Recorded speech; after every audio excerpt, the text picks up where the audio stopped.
Hi there, I'm Joelle Hill with Hill Family Sleep Solutions, and thanks for joining me for this video where this week I'm going to talk about sleep and special needs. So this week and the next week, there's a lot of different recognitions for celebrating awareness and acceptance for um, Down syndrome, cerebral palsy, epilepsy, and autism. They're all happening within the next this week and the next week. So I thought it'd be a nice time to just kind of come on here and talk specifically more around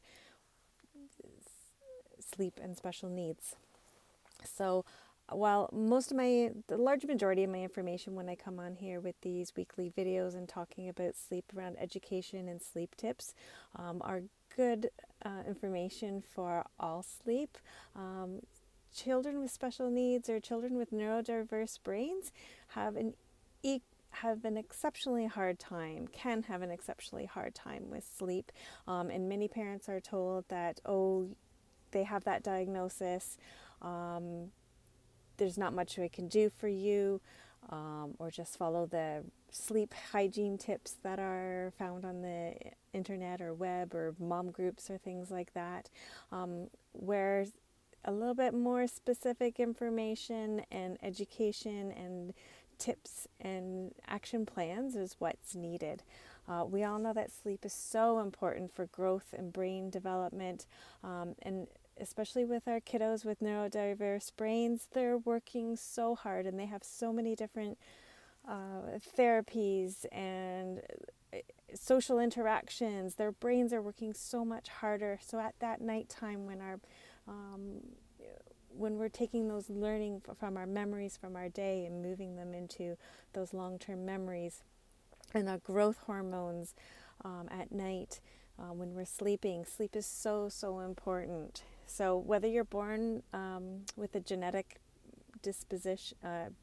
difference, a traumatic birth happens, a postnatal complication might have happened, or later in life or in early years discover there's a learning difference or a neurodiverse difference that's not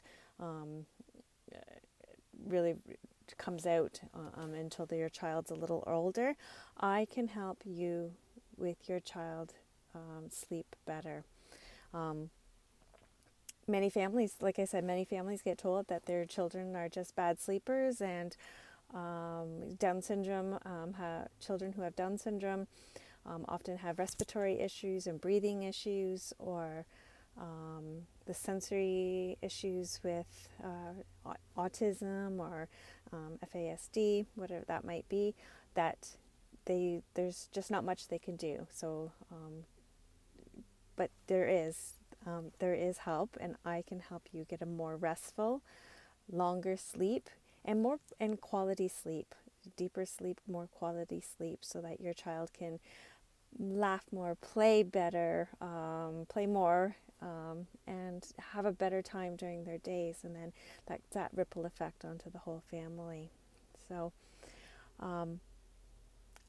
I have more knowledge around and specific tips that are unique to each child's temperament, exploring their sensory system and how that might be impacting that, shifting the body to prepare to sleep, and helping to explore what those loving boundaries are that are going to be helping to reduce the central nervous system to help prepare for sleep. So really talking through with you.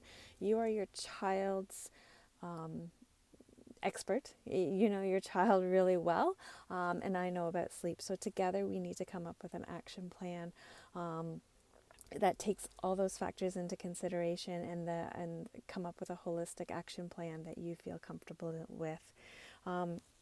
Typical sleep hygiene tips that you hear about can be helpful, absolutely. There's definitely sleep hygiene tips that the dark, quiet room, the routine, the schedule, absolutely. But we need to look at what's going on specifically for your family to help get the best sleep that you can. our brains are really wiring and firing those hormones and chemicals. There's so many different factors that are happening in our body that impact the ability to fall asleep and stay asleep. What we eat during our day in terms of our gut, what happens with our gut is really impactful to our sleep. Making that transition, it's more than just how to teach your child how to fall asleep independently. That can definitely be a goal to work on, but there's a bigger holistic picture that we need to look at. The medical, the biological, and the sleep habits, and kind of coming up with that game plan. So a lot of sleep consultants do work with families for short periods of time, where I work with families at their pace and meet with them at their pace of what might be comfortable for them. So doing a 2-week game plan change to change sleep may work for some, but not for all. So I do provide some flexibility in terms of that comfortability of taking steps that are at a pace that are good for you and for your child. So I think that's about all I wanted to say about special needs sleep, but better sleep can be done. I did want to mention I am doing a free Screens and Sleep event on March 30th at 8:30 Eastern Daylight Time. I guess we're in Daylight Time now. So if you are interested in that, send me a message, an email, DM me, so I can send you to that link to you. And I'll see you then. Thanks for watching. Share it with a friend. Comment to someone if you know of someone that would be helpful to hear this information, or to see the Screens and Sleep event with me. See ya. Thanks. Have a great week.